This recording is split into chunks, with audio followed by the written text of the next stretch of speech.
ছয় জনগোষ্ঠীৰ ক্ষেত্ৰত আমাৰ কোনো আপত্তি নাই, কিন্তু এক্সিষ্টিং ট্ৰাইবেলে একো নষ্ট হ'ব নালাগে। এই লাইনত আমি আগতো আছে, যোৱাকালিও আমি এই ষ্টেণ্ডত আছোঁ।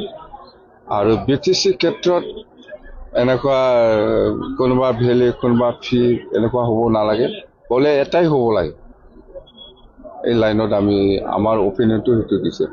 मोना साननांगौ मा सिगोलाव लामा बेलाय आरो जिङाव गयबो दं मा साहा बागानबो दं होननानै नोंथांमोना साननांगौ बैथि नुदोंना बिराद गोलाव लामा। आं बेयावनो थांलाय फैलाय खालामबाय थायो, मर्निं वाक इभिनिं वाक आं खालामबाय थायो रायजो राजा नोंथांमोन। मानोना आं बे जायगानिफ्रायनो आसामनि जेसेबां सिटुएसन कन्डिसन अबस्थाफोरखौ आं बे जायगानिफ्रायनो एनालाइसिस खालामबाय थायो, आं अबजारभेसन खालामबाय थायो रायजो राजा नोंथांमोन। नोंथांमोनाथ' आंनि भिडिअखौ गोबाङानो नायो, गोबाङानो शेयार खालामो, गोबाङानो लाइक कमेन्ट बायदि बायदि खालामो। थ' बिनि थाखाय आंनि गोसो गोरबोनिफ्राय मेनि congratulation to all of you. बयनिसिमबो कंग्रेचुलेसन जासिबाय। थ' बाथ्राया रायजो राजा नोंथांमोन, जोंनि बर'नि मेलेमजिबि सानसुमै पलिटिकेल राजखान्थिनि दैदेनगिरि बिथांमोना बुङो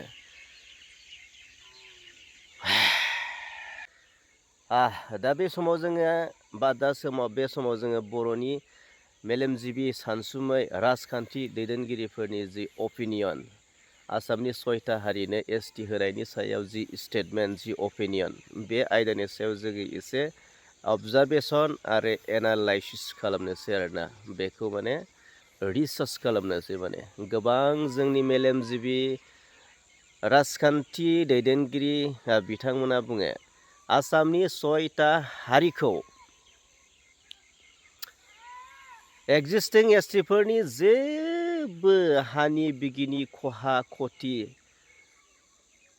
जायालासिनो 6था हारिखौ ST खालामनायाव जेबो हेंथा गैया, जेबो अपस गैया, जेबो बादा गैया बिथांमोना बुंगासिनो दं रायजो राजा नोंथांमोन।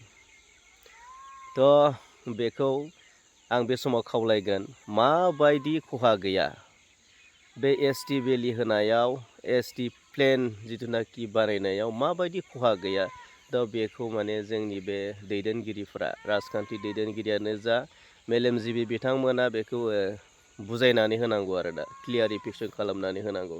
दा जोङो खोनानो मोनगासिनो दं आसाम स्टेट लेभेलाव खहा जायाब्लाबो सेन्ट्रेल लेभेलाव जिथुनाखि खहा जागोनखौ रोखा होननानै गोबां दैदेनगिरिफोरा बुंगासिनो दं।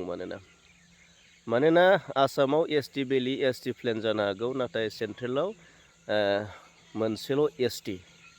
थ' बिनिखायनो जोंनि माखासे जिथुखि एडमिसन, गभर्नमेन्ट जब, UPSC गोबां बिथिङाव माने जोंनि आसामनि 6था हारिखौ जि ST भेलि एबा ST प्लेन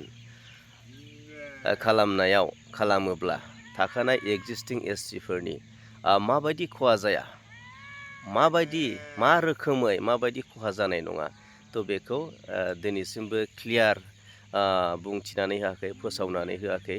दा आङो बे समाव खावलायगोन जाहाथे जोंनि बर'नि मेलेमजिबि सानसुमै दैदेनगिरि बिथांमोना जा रायजो राजाफोरनो जाहाथे एसे क्लियार बुंनानै होयोब्ला माने बयबो गोजोनगोन आरोना, बयबो गोजोनगोन। नाथाय जोङो गोबां समाव गोबां बे बाथ्राखौल' जोङो बुंनाय नुबाय थायो, थाखानाय STफोरनि जेबो हानि बिगिनि खहा जायालासिनो आसामनि 6था हारिनो आहम, चुटिया, मरार, मटक, कुच, राजबंसि, आदिबासि बिसोरखौ माने ST भेलियानो जा ST प्लेन खालामोब्ला